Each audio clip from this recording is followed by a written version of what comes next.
All right, buckle up. We're diving deep into the world of branding today. Yeah, should be fun. You guys sent in a ton of videos from Alex Hormozy, Adam Earhart, Simon Squibb, and Callaway. Oh, yeah, those guys know their We're stuff. going to break it all down for you. Unpack the best bits. Exactly. From defining a brand to, practical stuff, strategies for building and growing one. And influencers. Oh, yeah, we'll get into that too, how to work them and ride those social media trends. It's a wild world out there. It is, but one thing really stood out to me. Hormozy's idea that good branding isn't about pleasing everybody. No, not at all. It's about being strategic, Yeah. aligning your business with outcomes that your ideal customer really wants. Like a laser focus. Yeah, almost like branding a cow. Okay, that's a visual. Not just to say, hey, this one's mine, but to actually influence its behavior. Interesting. So you're not just slapping a logo on something, you're shaping perception. Exactly. It's deeper than just visuals or messaging. It's about connecting your brand with that positive outcome your customer craves. That makes sense. Building that association in their mind. Right. Like you're not just selling a product, you're selling the feeling, the result, the transformation. Totally. Give us an example, a brand that nails this. Well, look at Apple. Classic example. Their whole thing isn't just sleek gadgets. It's about creativity, innovation, that feeling of being part of something cutting edge. Yeah, they build a whole vibe around it. You see it in their ads, the stores, even the way they package their stuff. Or how about Dolce and Gabbana? Their ads are all luxury travel, beautiful people, confident. Yeah. That aspirational lifestyle. So people feel like they're buying into that when they buy the clothes. It makes you feel like $1,000,000. Precisely. So it's about tapping into those deep desires and building a brand that mirrors those aspirations. Thought on. And when you get that right, Magic happens. well, not magic exactly, but you build loyalty. That's gold. Oh, yeah, loyalty. Tell me more about that. Why is it so important and how do we cultivate it? Loyalty, it's like having a VIP club full of customers who not only love your stuff, but choose you over everyone else. Every time. Think about Apple again. Okay, yeah. People line up for hours to get the newest iPhone. Crazy, right. There are tons of other phones out there, but But Apple has that something special. they've built a brand that goes beyond just the product. People identify as like Apple people. It's part of them, I get it. They connect with the brand's values, feel like they belong. That's powerful stuff. It is. Loyal customers, they buy again and again, they tell their friends, and they stick with you through Yeah. thick and thin. That's what you want. Absolutely. It's like you're building a fortress, protecting your customer base from the competition. Love that, a fortress of loyalty. So what are the building blocks of this fortress? What do we need? Well, Earhart talks about understanding your customers' miracles and miseries. That's a good starting point. Miracles and miseries. Sounds a bit dramatic, no? Maybe, but stick with me. Okay. By miseries, he means your customers' pain points. What are they struggling with? What keeps them up at night? The stuff that bugs them. Exactly.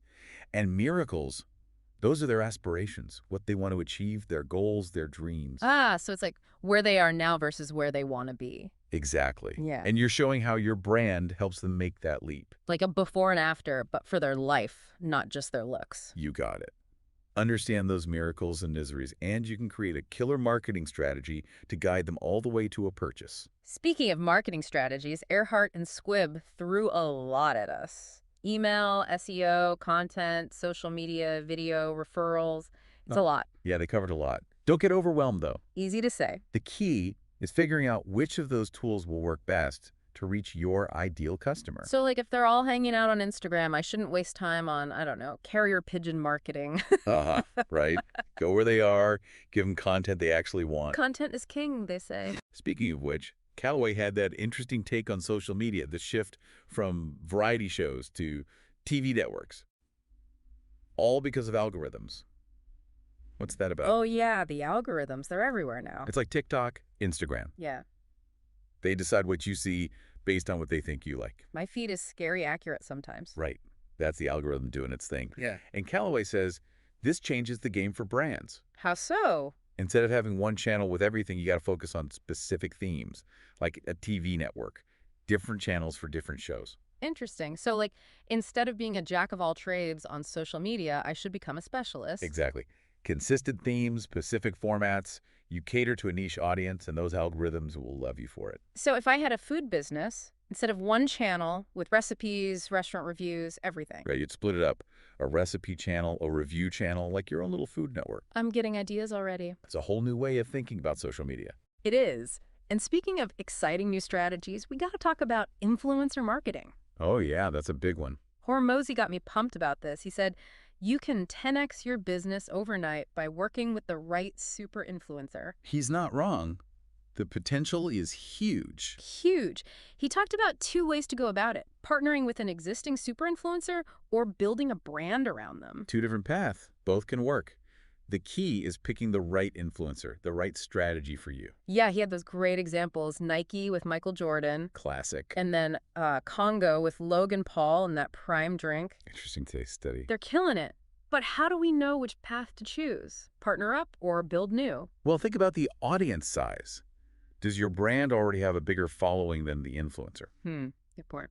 If so, you might bring them into your world, like Nike did with Jordan. Makes sense. But if the influencer has the bigger following, you might leverage that to launch something new. Like Logan Paul did with Prime. Exactly. It all comes back to maximizing your reach, making the biggest impact you can.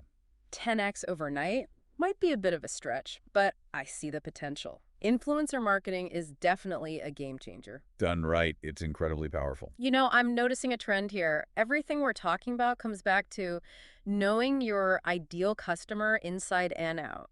Their desires, their problems, what social media they use, even what influencers they follow. You're absolutely right. Building a strong brand isn't about throwing stuff at the wall and hoping something sticks. No, it's got to be targeted. Laser focused. You got to understand your customer and create a brand experience that really speaks to them. Every step of the way. Exactly. It's like building a house, you know? You wouldn't just start putting up walls without a plan. You need a blueprint. That's a great analogy. But creating a brand's blueprint seems a lot harder than designing a house. What are the key things we need to figure out before we get started? That's a fantastic question, and it's a perfect segue into the next part of our deep dive. Oh, you're going to leave us hanging. We'll dig into the nitty-gritty of crafting a brand message, finding your unique value proposition, and building an identity that truly resonates with your target audience. Sounds like we're about to get into the real meat of this branding thing. I'm ready. Perfect. Let's take a quick break, then we'll jump right into it. All right, welcome back to our branding deep dive. We've covered some good ground already. That I have. Defined what a brand is, talked about knowing your customer. Laying the groundwork. Exactly. Now, I want to get into the actual building process. We've got the blueprint, but how do we start constructing the thing? Where do we even begin? Well, think of it like a real building. Needs strong walls to handle whatever comes at it. Your brand, it needs a solid content strategy to stand out, right? Content is king, or so they say. Earhart really emphasizes this, creating content, both long form and short form.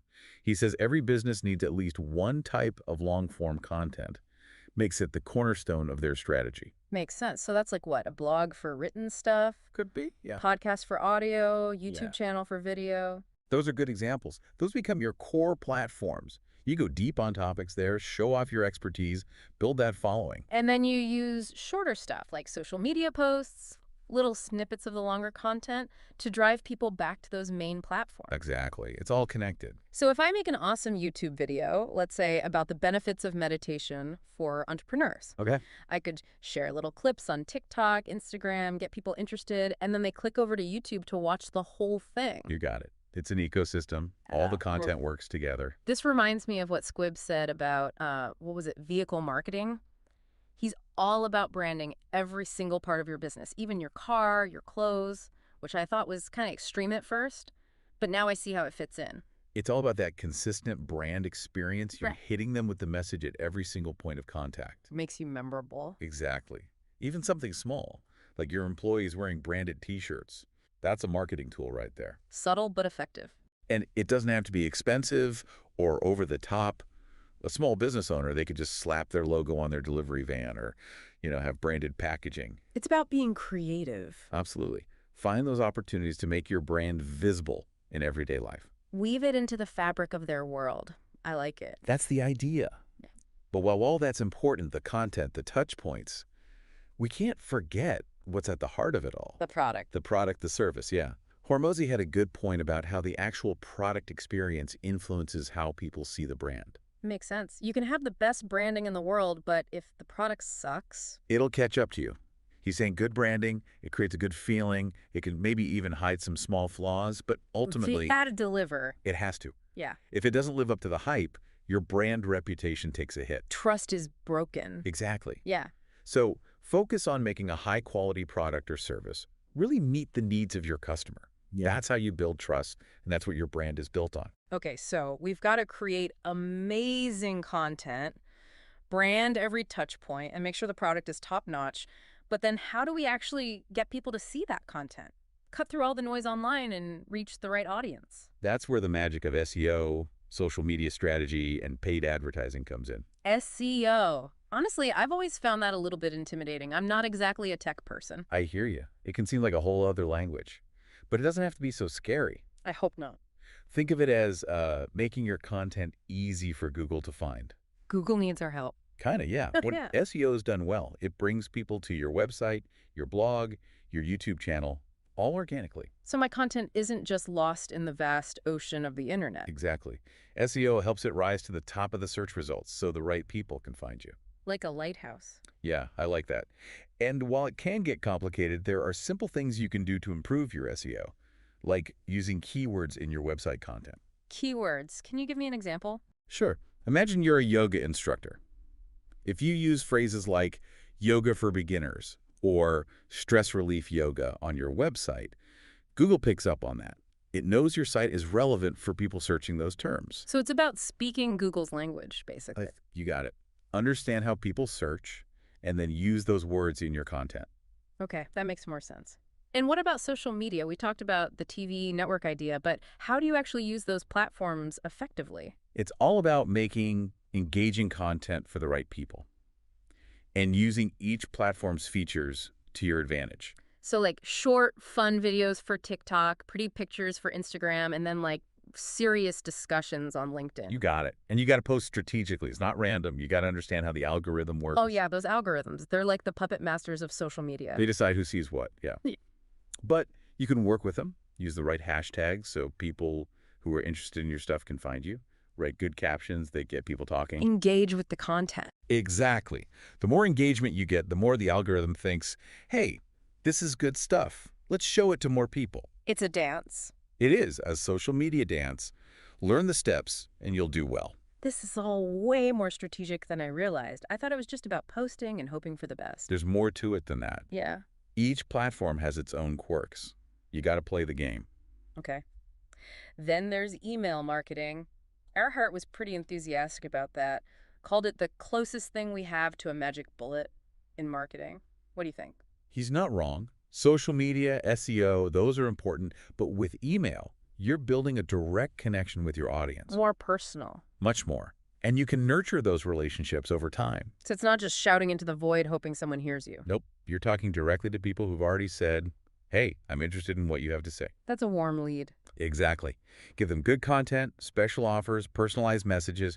You build trust, you build loyalty, and that leads to sales. It's like inviting them into your inner circle. That's a good way to put it. You're not just broadcasting to everyone. You're building a community. And you own that platform, right? You're not at the mercy of those ever-changing social media algorithms. Exactly. Your email list is yours. So even if Instagram goes kaput tomorrow, I've still got my people. You got it. It's a valuable asset. Control it. Protect it. Okay, I'm starting to see the big picture here. It's a multifaceted marketing approach. You got to use the strengths of each channel. And connect with your audience in a meaningful way. This is making me feel a lot more confident, but there's one thing I got to ask about. AI. What about its role in all this? That's a big one. Everyone's talking about AI these days. Some people are excited, some are scared. I'm kind of both. I see the potential, but I also worry about it, taking over jobs. It's understandable. Callaway talked about this too. He doesn't see AI as a threat, more like a tool, A tool to help us. right? It can enhance and streamline our marketing efforts. So we shouldn't be afraid of it. I don't think so. Embrace it. Make it a partner. Think about it.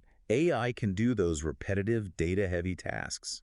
Frees you up to focus on the creative, strategic stuff. So instead of spending hours analyzing data, writing social media captions. Let AI do that. You focus on bigger picture stuff. Sounds good to me.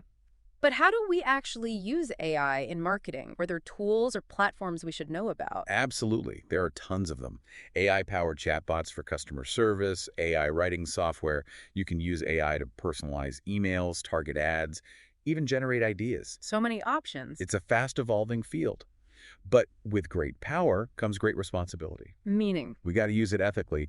AI is a tool, but it's up to us to use it for good. So no creating sneaky, manipulative marketing campaigns. Exactly. It's about amplifying human creativity, not replacing it entirely. I'm feeling better about AI now. It's about finding that balance, human ingenuity and technology working together. You got it.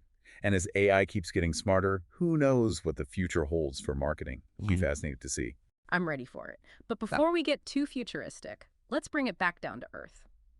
What are some key takeaways we can use right now to build a stronger brand? Great question.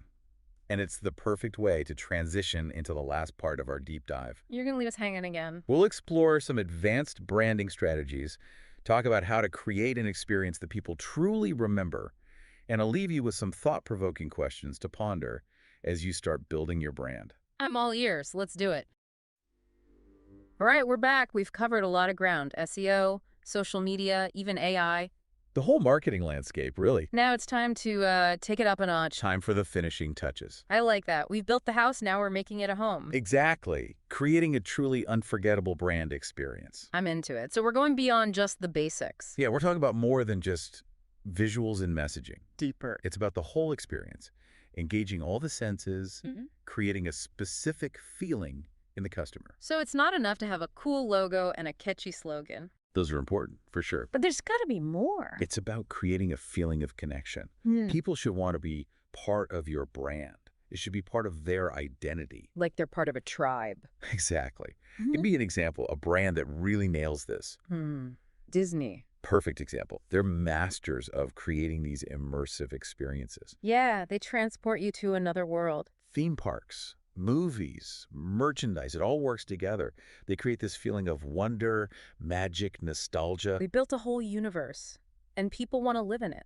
That's it. That's the power of an unforgettable brand experience. It goes beyond just selling something. It's about creating a world that people want to be a part of. Okay, that sounds amazing, but how do we actually do that with our own brands? Where do we even start? It all starts with understanding your customer. What are their dreams, their aspirations? What are they looking for in a brand? Right, we talked about that. And you got to be willing to think differently, push the boundaries, get creative. Don't be afraid to be bold. What does thinking differently look like in practice? Okay, let's say you're a coffee company. All right, I like coffee. Instead of just focusing on the quality of the beans, you create a whole experience around it, something unique. Like a really cozy cafe with books everywhere, maybe some live music. Yeah, and ethically sourced beans from a specific region, maybe. Yeah. You're creating an experience that goes beyond just drinking coffee. It's a vibe. It's about the atmosphere, the sense of community, the values. Go and hang out there. Right. And this reminds me of Squib's driver marketing idea, partnering with other brands to create these unique experiences. Oh, yeah, he talked about that, like teaming up with someone who's already got momentum. Exactly. You're leveraging their audience, their reach, creating something bigger together. So my coffee shop could partner with a local bookstore, host author readings, or team up with a vinyl record store to curate the music. Exactly. Everyone wins. Both brands get more exposure, and the customer gets this amazing experience. Mind blown. It's not just about what you're selling, it's about the whole world you build around it. That's the big idea.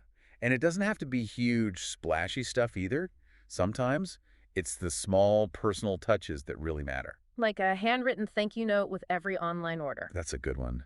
Or a surprise upgrade for a loyal customer. Or even just remembering their name, their usual order. It's the little things. They make people feel seen, appreciated. It's about human connection, even in a digital world. Makes me think of what Earhart said about customer service. He said it's not a luxury anymore, it's a necessity. He's right. Exceptional customer service. That's what sets you apart. Turns a one-time buyer into a lifelong fan. And with social media, word of mouth spreads like wildfire. One good experience can make a huge difference. So every interaction is an opportunity to wow them. Exactly. It's about exceeding expectations, creating a sense of delight. So how do we do that? How do we up our customer service game? Empower your employees. Give them the freedom to go above and beyond, even bend the rules a bit if it makes the customer happy. I like that. Make sure they have the training and resources they need to handle any situation. Build that customer-centric culture. Exactly. And get feedback, always. Ask your customers what they think, what they want. Show them you value their input. Constantly improving. Always. This is next level branding, for sure. But it's worth it. So, summing it all up, what are some actionable steps we can take right now to create that unforgettable brand experience? First, think beyond the product itself. What kind of experience are you creating? What emotions do you want people to feel? Okay, got it. Think about all the senses. How can you engage them on multiple levels? Sight, sound, touch, taste, even smell? Multisensory branding, I like it. Then, look for opportunities to collaborate with other brands. Remember, driver marketing. Find those win-win partnerships. Teamwork makes the dream work. And don't forget those small, personal touches. They go a long way. The little things add up. They do. Make sure customer service is top-notch. Go Sure. above and beyond. Build those relationships. Oh, yeah. And most importantly, be authentic. Be true to your brand's values. People can spot a fake a mile away. No phonies allowed. Exactly. Do all that and you'll build a brand that people love, that they're loyal to, that they tell their friends A about. brand with staying power. Exactly. It's been quite a journey exploring all these ideas with you. I feel like I've learned so much. Remember, branding is an ongoing process. Keep experimenting, keep improving, and always keep your customer in mind. Words to live by. Any final thoughts for our listeners? In this crazy world of information overload, a strong brand is a beacon. It attracts the right people, creates those lasting connections. Be deliberate, be authentic, and always put your customer first. And don't be afraid to get creative. Think outside the box. Exactly. Now go out there and build something amazing. This has been The Deep Dive. Until next time, keep on diving.